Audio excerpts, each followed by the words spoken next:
What's up mga kapadres? Welcome back to our channel. Again, I'm Mike of Soul Padres and today we are back with another hyped sneaker unboxing video. Before we begin, I'd like to mention that this video is brought to you by the following sponsors. Contrive Build, of course, a very legit and new construction company. And the following two sponsors of this channel is rysoleph and coastiekicks. Si rysoleph resell sneakers and other merch here in the Philippines, and coastiekicks does the same but is based in Australia. So I think they can ship internationally. I'm not sure, but if you want to know more about their shops, about these sellers, feel free to DM them. You can check the links to their profiles and accounts in the description boxes down below. And I'd like to give a big shout out and a big thank you to our friend Kapadring Ash, who lent his spare. This is a spare na kanyang i-dispose. He's gonna resell it because he actually entered a smaller size than what he should be actually wearing, which we'll be getting into later into the vid when we get into the details. Dun sa part ng sizing, hihimayin natin. So, no further ado, let's get into the shoe.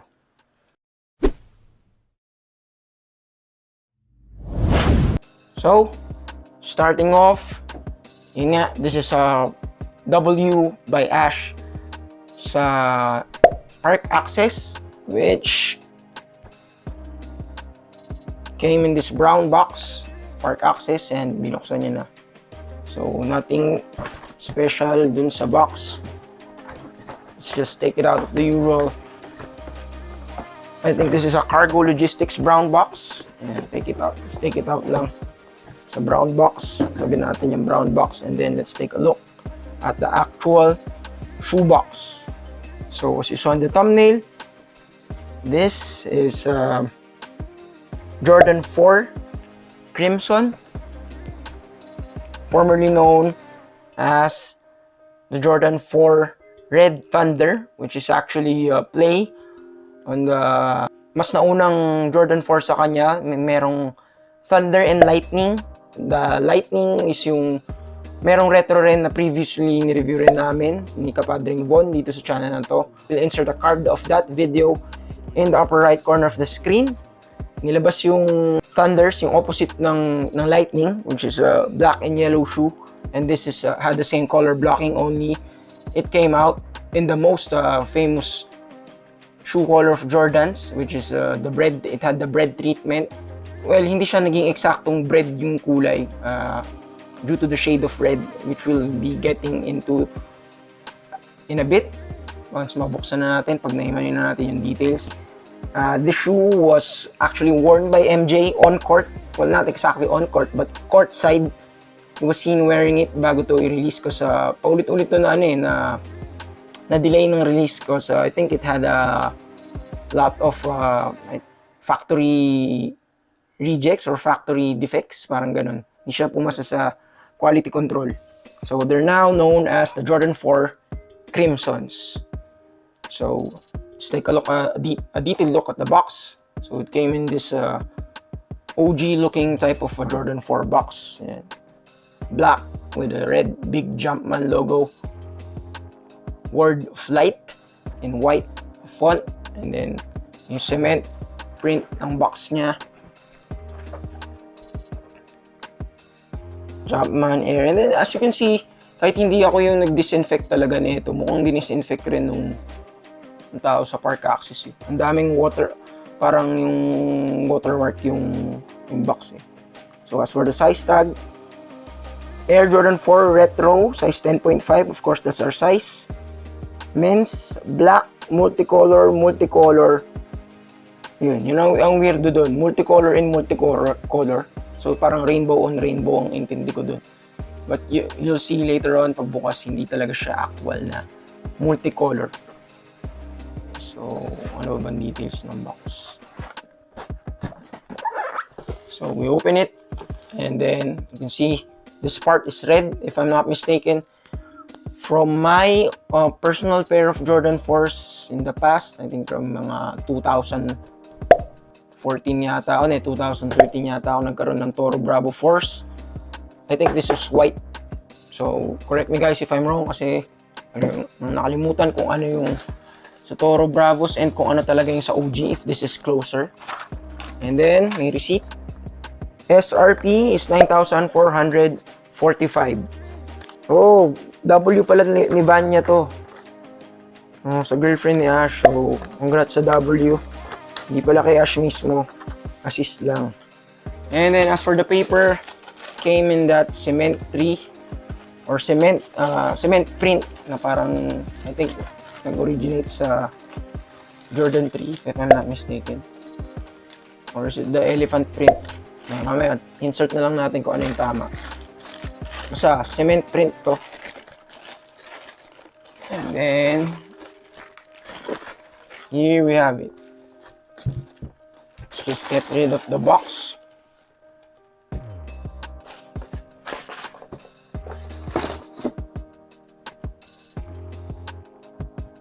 Yan. So, yan siya.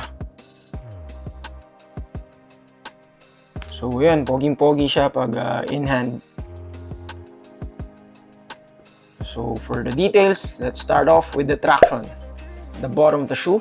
Of course, this traction has, since it's one of the earlier Jordans, of course, yung traction pattern niya had this herringbone. So, for the outsole, it's a rubber outsole. And rubber outsole siya with herringbone traction pattern. And then, meron parang grooves dito. Or, I think this is stars. Same, I think, sa Jordan 1. And then, eto, feeling ko rin mas maliit tong jump man na to dito compared sa Toro Bravo 4 ko dati. Because, personally guys, yun lang ang naging Jordan 4 ko buong buhay. Because, of course, nung unang nilabas ng Jordan 4, 1989, syempre, 4 years old lang din ako nun. 4 years old lang ako, si Philotok, and si Von nung time na yun. So, malamang hindi pa kami nakakasuot ng mga OG na may ano kami, na may isip kami. Ako for sure, wala, hindi ako nagkaroon. So, yan, wala akong masyadong memories about sa OG talaga, kung ano yung itsura ng OG box and ng OG pairs. So, moving forward, and going up to the midsole. If this was a rubber outsole, the midsole is a polyurethane midsole. So, yan. Ito yung malambot siya, pero pag hindi mo nasuot na matagal, it stiffens up, nag-harden up siya. And pag super tagal hindi nagamit, ito rin yung nagka-crack in what you see on social media. Why Jordan 4s and other shoes, mostly Jordan 4s, crack up and actually naaagnas yung iba, become powderized. That's because of the polyurethane midsole. Yun yung nasisira. And then for additional tech specs inside the midsole, as you can see, there is an exposed air unit in the heel, and for the forefoot, it has an encapsulated air unit. So yun. So going up to the upper, this is parang seems to be a nubuck. Seems like a nubuck upper, pero somewhat different. I'm not really sure.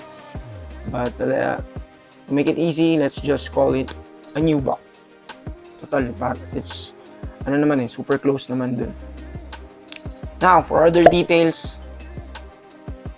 yan, so ito yung classic style ng the netting, and then this, I forgot what you call this, para siyang clips.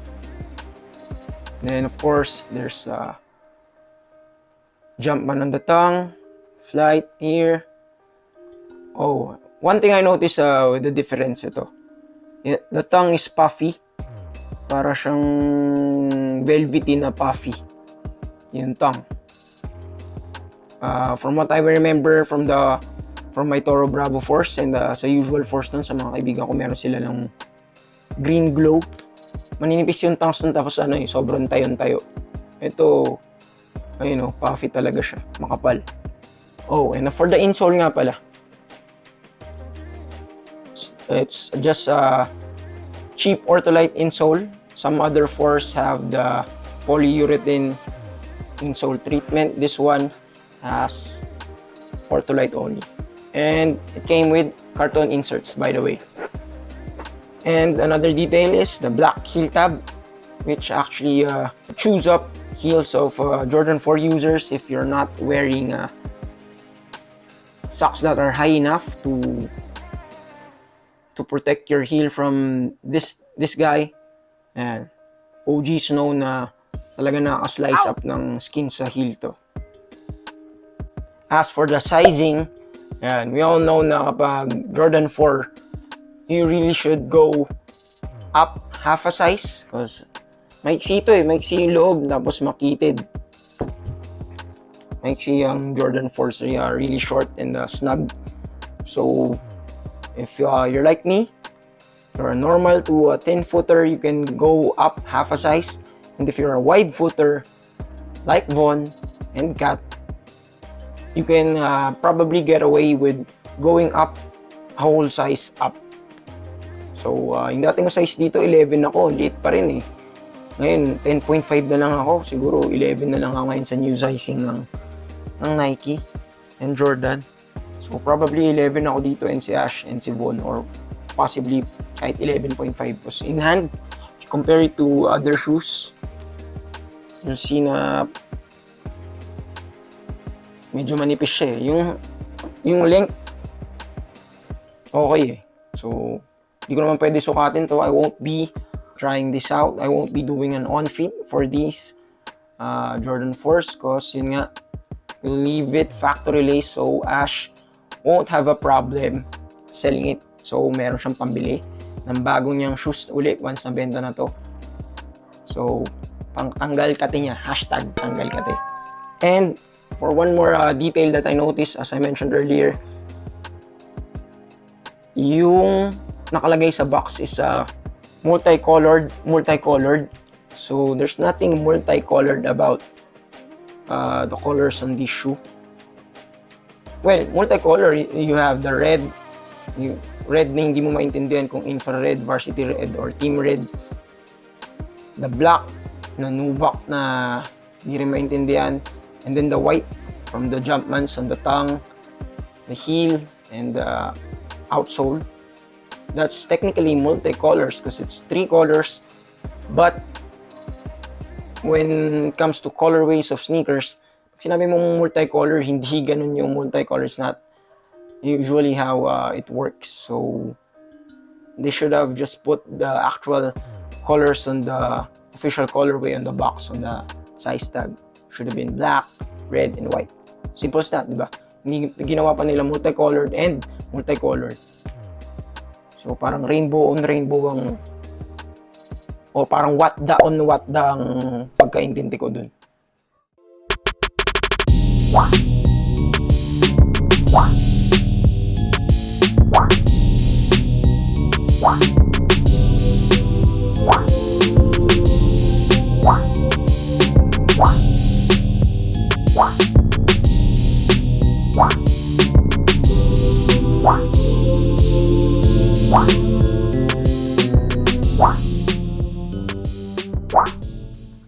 If you made it to this part of the video and this is your first time on this channel, please consider subscribing, smashing the like button, leaving a comment down below, sharing this video, and hitting that notification bell. Again, I'm Mike of Soul Padres. In behalf of Kapadring Von, thank you so much and peace out.